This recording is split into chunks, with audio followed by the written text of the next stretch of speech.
Hello everyone, this is part 6 of What If Naruto Passed the Genin test, and I hope you guys enjoy this video and to like, to subscribe, to share, and check out the playlist, to see more comment down below. Now let's start the intro. They call me a god. They call me a god. They call me a god. Join my membership, the perks are great. It's in the description. Be sure to like and subscribe, it gives me more motivation. Enjoy. Hinata walked briskly down the hall of the luxurious Hyuga estate towards her room, carrying a plate of pork and fresh fruit. She had excused herself from the strangely unfriendly atmosphere of the dining room when her stomach had begun to bother her, but Hiashi insisted she eat something, so she took the rest of her barely touched meal with her. No one was in the hall to take notice of the way her feet barely left the floor as she went, or of how her already fair complexion was fading to a ghostly white, and no one was there to hear the plate crash to the ground as she locked her door behind herself. The pork and fruit scattered to the ground as she tossed them aside and dashed to the bathroom, covering her mouth and opening the lid to the toilet. She fell to her knees, and began to vomit up her scant meal, nearly choking on the force of the heaves. She shuddered and leaned forward, supporting herself on the bowl until she was finished. The Hyuga girl wiped the corners of her mouth on her light brown jacket, and stood up slowly, shivering the whole way. She lifted her head, and was suddenly gripped by a wave of dizziness, and turned around again. She retched for a minute, having nothing to purge herself of aside from bile, then sat back and flushed the mess away. Again she wiped her mouth and stood up, much more slowly this time, and leaned against the wall, resting her exhausted legs. Hinata wrapped her arms around herself as she stood, trying desperately to stop shaking, until she moved and went to the sink. She opened the medicine cabinet and took out a toothbrush and some toothpaste, then turned the water on. She brushed thoroughly, trying to clear her mouth of the wretched aftertaste, as well as trying to clear her mind of the awful images of Naruto bleeding out all over Kakashi. There was so much blood, she thought mournfully, pausing to rinse. And the wound was so deep, there's no way that Naruto-kun could have.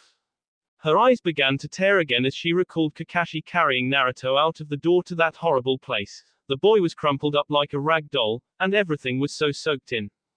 Hinata's stomach turned, and she fell to her knees again, covering her mouth and praying she wouldn't throw up again. Even as she held the urge to gag back, she could feel the foul swill welling up in the back of her tea. She swallowed hard and suppressed the reflex, finally quelling the apprehension. She stood and picked up the bar of soap to wash her face. She hesitated though and instead stared down into the marble sink for a minute, then closed her eyes and shook her head. What's the matter with me? She wondered as she closed the medicine cabinet and glanced into the mirror. Hinata screamed and stumbled backwards, throwing the soap at the mirror and clutching at the towel rack for support. It came spinning out of the wall as she fell and landed hard against the floor. The soap recoiled harmlessly off of the polished surface and plopped down on counter.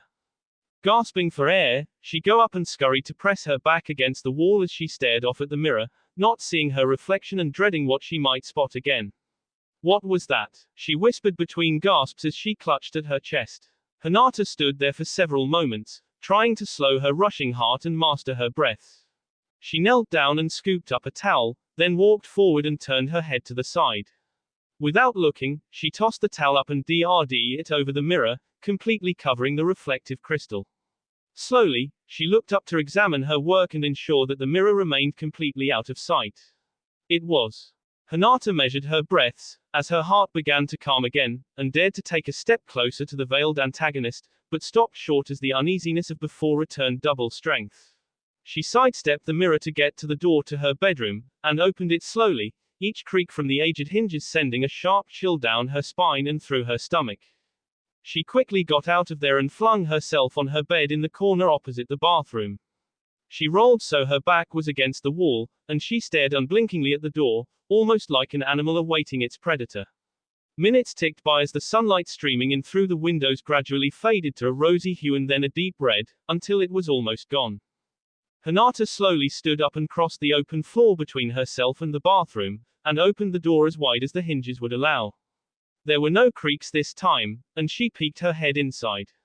There was nothing out of the ordinary. The bathtub was curtained off, there were no sinister shadows skirting about behind the toilet or sink. There was no delay between her flipping the switch and the small chandelier casting its warm light over the whole room. But the dread was still there. It had grown with every step she took closer to the mirror, and now that she stood directly beside it, it was mind-numbing, though she still felt there was no choice but to look. She reached out and began to fumbling with the very corner of the towel, rubbing it between her thumb and index, and trying to convince herself one way or the other to do something. Slowly she peeled it up, exposing only the slightest edge of the mirror, but it was too much. She couldn't look and dropped her hand, shrouding the mirror again. She jumped at a sudden knocking, and spun towards the door. "Hinata-sama, are you in there?" asked a familiar voice. "Why yes, Nejini-san," she sighed, catching her breath. "Are you all right? Hiyashi-sama asked me to check up on you," said Neji from the other side of the door. Hinata walked to the door and unlocked it, after shuffling the spilt food off into the corner with her foot, then opened it and stepped out. "Is everything all right?" she asked, closing the door behind her. "I'd heard you just got back from a mission up north today but didn't see you at dinner. How did it go?" Neji stood there with his arms crossed and staring at the floor. "Hiyashi-sama would speak with you in the main anteroom as soon as I can bring you to him," he said, ignoring the question. "Please come with me." Hinata stepped behind Neji without question, knowing that if she was to be escorted within the confines of the Hyuga estate, her father must be greatly concerned over something. Neji began to lead him down the hall in a B-line path for the very center of the complex.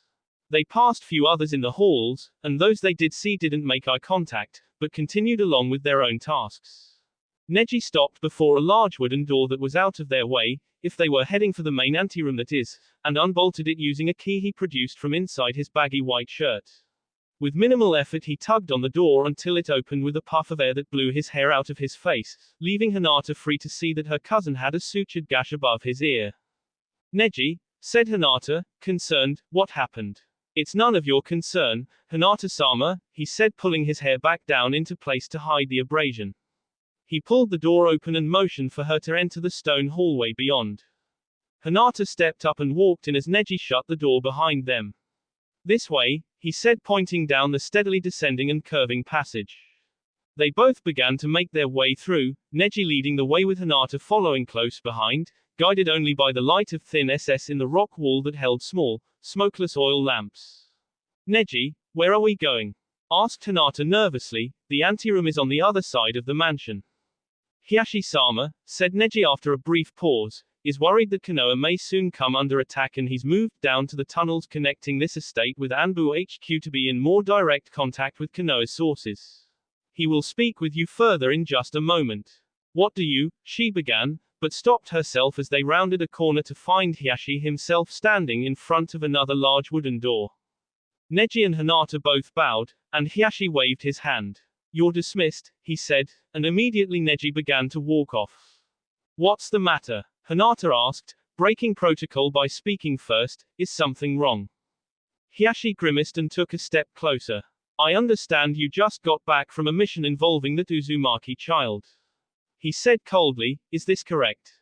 "Yes, father, it is, but," she said, "I don't understand why everyone is so on edge all of a sudden." Hiyashi reached up and stroked his chin.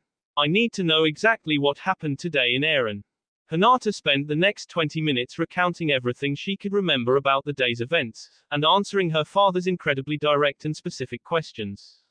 Most of the reports centered around the non-ninja warriors, who Hiyashi seemed convinced were samurai for hire, as well as the later chakra-based attacks, and the specific effects of each.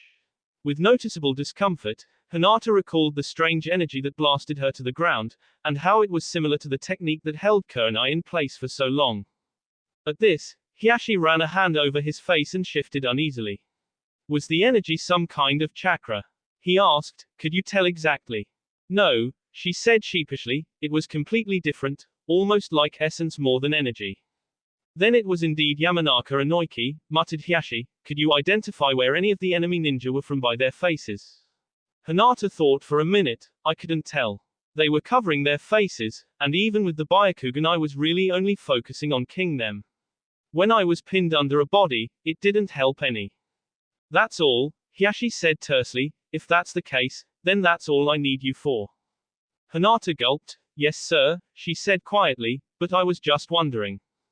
Hiyashi raised an eyebrow. Do you think that I could go to the hospital tomorrow and visit Naruto?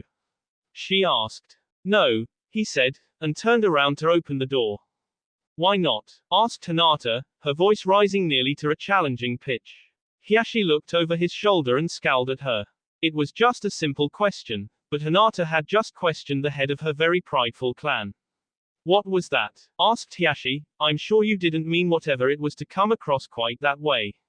His voice was full and cold, almost furious but still controlled and seemingly calm. Hinata covered her mouth and quickly backstepped away. She shook her head, praying her father would not be insulted enough to pursue the matter.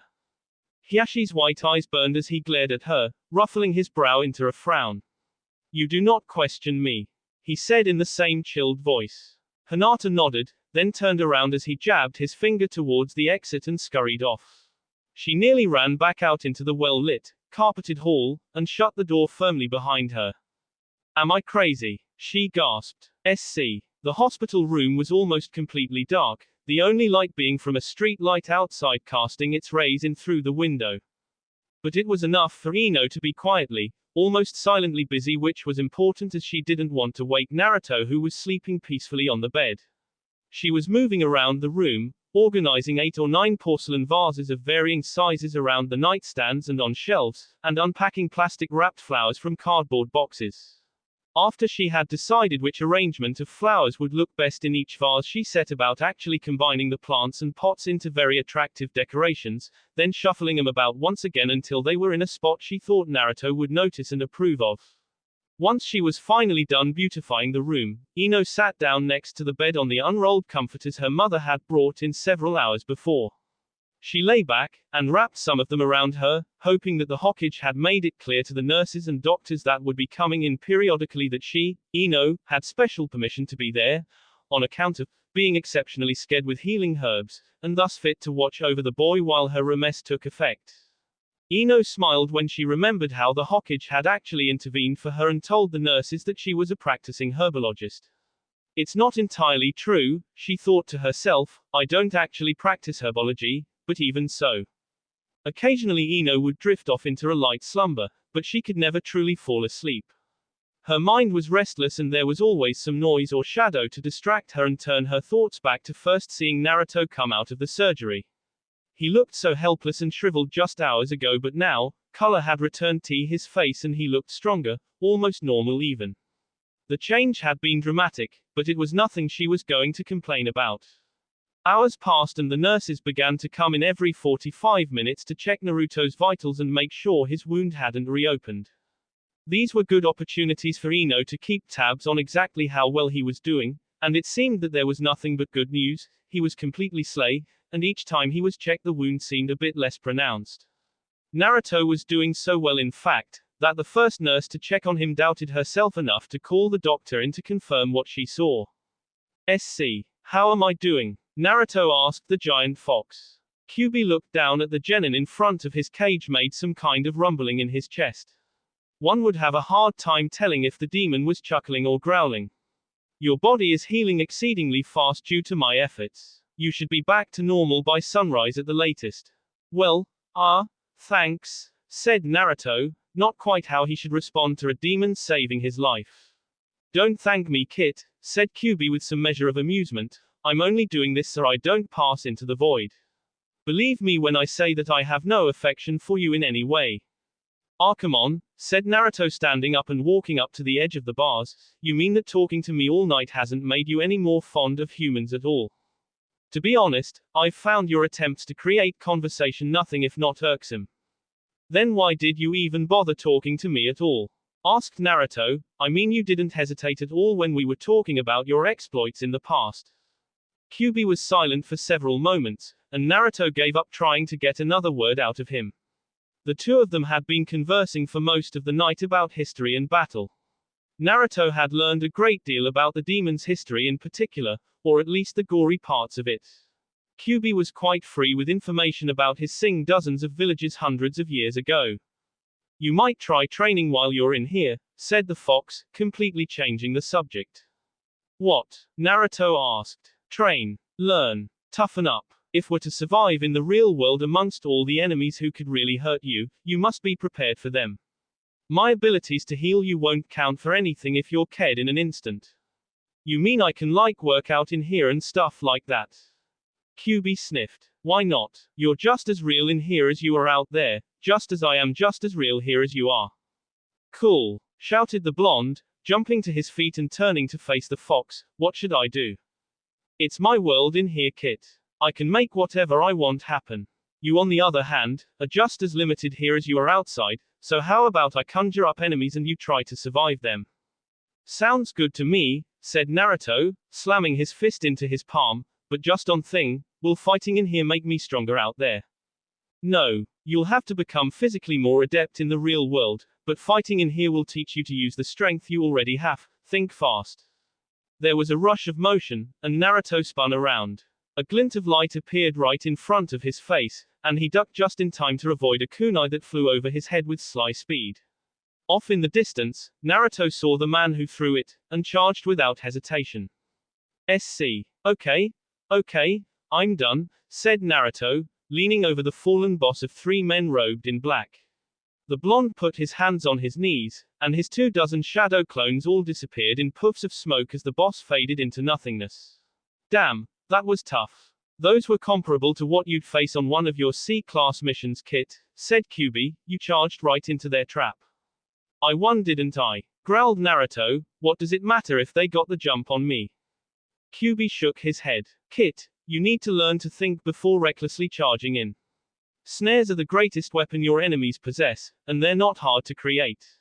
You proved that a few children could defeat one of your greatest warriors when you and the other members of your team bested Kakashi. Okay, I got it, said Naruto, as he sat down with his back to one of the cage's massive bars. I won't charge after a single ninja when he may have allies nearby. One lesson down, 1 million to go, QB sneered, snapping his jaws shut with a loud clap. You humans are all the same. You see what you think is a threat, you attack it, and get yourselves in way over your head. What's that supposed to mean? Asked Naruto. QB again was silent, so Naruto elected to close his eyes and simply rest. Almost immediately the boy felt refreshed and rejuvenated. A side effect of the state your mind is in, explained QB without prompting. It may be my domain, but because this is still a part of your mind, seconds of rest here will replace hours of sleep. That's cool, said Naruto. What time is it out there anyway? QB looked towards the invisible ceiling, then sat up straight and looked down at Naruto. 7 in the morning and it's almost time for you to wake up. You're in a hospital room decorated with lots of plants. I'd assume the flora means that Yamanaka girl is either currently nearby, or has recently been here. Ino, asked Naruto, looking up, can I wake up now? It's up to you, Kit. You decide that, not me, just look up and want to wake up. Naruto didn't hesitate but looked up towards where the ceiling should have been, and immediately sensed that he was flying skywards into the blackness. Gradually he noticed the feeling of things around him. There was a soft mattress beneath him, and the smell of wildflowers all around. The boy opened his eyes, and found he was indeed in a hospital room with lots of vases and flowers scattered about. Wow, mumbled Naruto, Ino went all out on this. He slung his feet over the side of the bed nearest the door and stood up stretching. Then looked around at all of the different kinds of flowers, and actually recognized most of them from the Yamanaka's garden. It was only after having stood up that a thought occurred to him. I'm in, he realized, grabbing the sheet off of the bed and throwing it around his waist. Why am I in if they were just working on me above the waist? Naruto, a feminine voice joyously shrieked behind him. Naruto jumped and spun in midair, landing ready to fight. But before he realized what was happening, Ino had leapt over the bed and thrown her arms around him. I was worried sick about you, she sighed into his shoulder. Gasped Naruto, not entirely sure what to do in the current situation. Though Ino was threatening to crush him with her GS, Naruto kept his hands off of her, keeping them in the air as not to make things any more awkward. No worries, he stammered after a moment, I feel great. Ino clutched slightly tighter, then loosed her grip and stood back just a little, keeping her hands on his shoulders. She stared into his dazzlingly blue eyes, and he looked back at her. Ino, said Naruto quietly.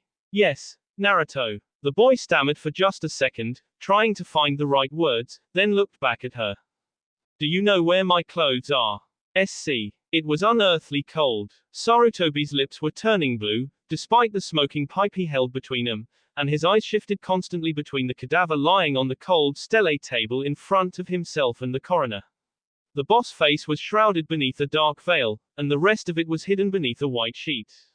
The coroner walked to the wall and flipped a switch.